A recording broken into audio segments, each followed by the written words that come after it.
Everyone told me I was crazy for wanting to move to China. So I've been living in Shanghai for about 1 year now, and these are the culture shocks that have hit me the hardest. How can I not talk about the Great Chinese Firewall? This is one of the biggest shocks you get when you land, and it hits you as soon as you touch down. You need a VPN, and even then, it's slow, and sometimes it just doesn't work.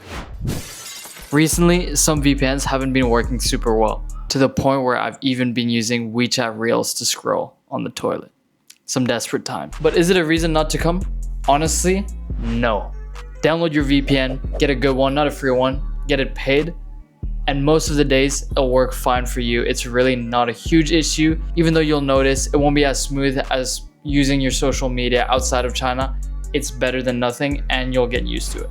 This is the one no one could have prepared me for. Squat toilets. In most public bathrooms, that's what you're working with. And the first time I've seen one, I was genuinely confused on how to use it. It takes a lot of getting used to, and in the year and a bit that I've been here, I've only used a squat toilet twice in absolute emergencies. My legs and thighs are just not used to hold that position for an extended period of time.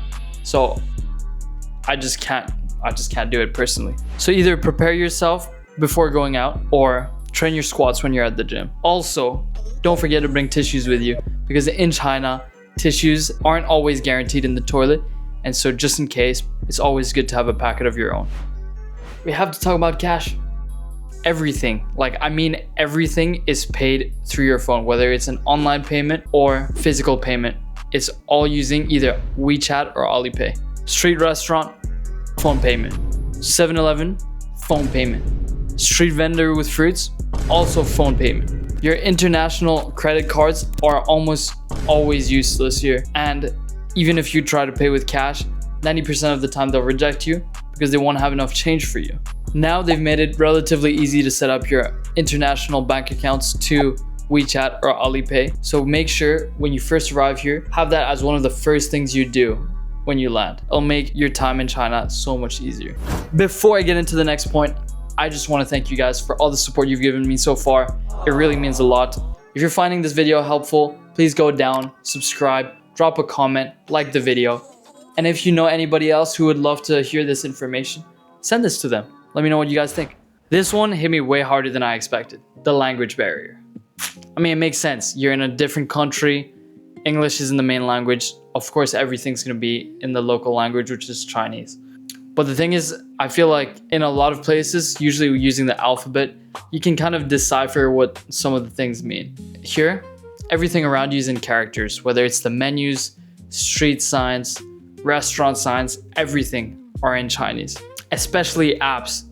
Using apps, you'll definitely need to pick up some Chinese or you'll have no idea what's written. Trust me, I've been studying in Fudan for a year and a bit now, and even me, sometimes I still do struggle with what's written either on the apps or on signs or whatever. Most people outside of Fudan don't really speak great English, so I would highly recommend you to learn some Chinese just in case of emergencies. It'll make the transition so much smoother for you. That said, with signs and menus and all that, you can still use things like Google Translate, which work typically pretty good. So it's a solvable issue, even though I still recommend you to learn the language. Now, the social etiquette is also very different here than you might be used to. People here are pretty open about just staring and also taking photos of people. I'm sure you've seen tons of clips where Chinese locals take photos of foreigners, but they do it out of curiosity. So there's not really a malicious intent behind it, although it's definitely something to get used to. Also, people will push past you. They're not afraid to bump into you. The concept of personal space here is just a little bit different. It's not that big of a thing. And yes, people do spit here or burp. It's just something you have to get used to. This is not my country, and I think as foreigners, we need to more adapt to how locals are rather than them trying to adapt to us foreigners. Most busy streets, like let's say Nanjing Lu, won't have people doing this. This is more in the small neighborhoods, small streets, but it definitely happens. Like I said, it's not my country, so it's not my place to judge. You adapt faster than you think, and eventually it won't be that big of an issue, but it's definitely something that shocked me when I first arrived here. Smoking is everywhere here in China. And it's still something I haven't fully gotten used to. If you're not a smoker, this is horrible news to you. But if you are a smoker, let me just put you onto your new heaven.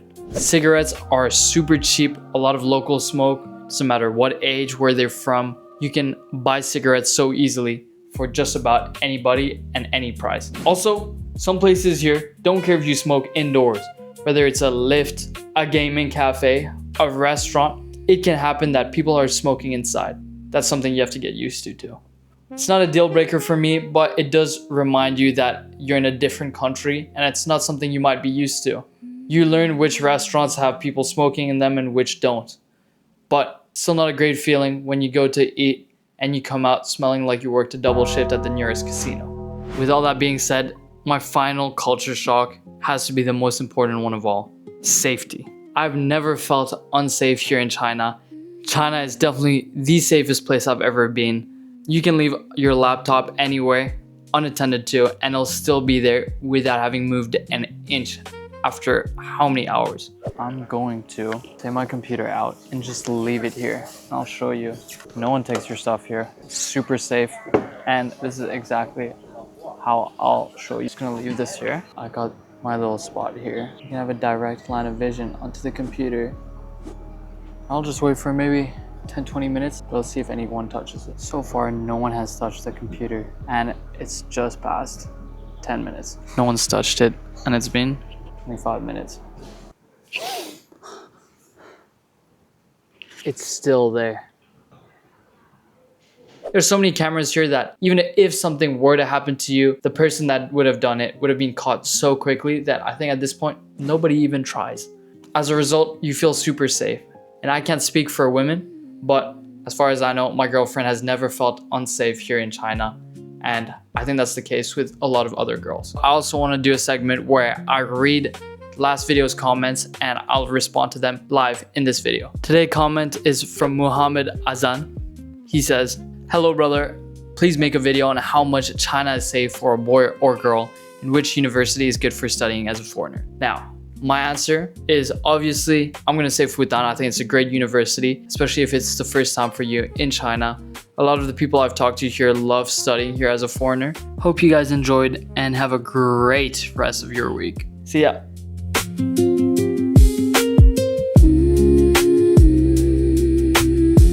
Testing. Hello. Is this on?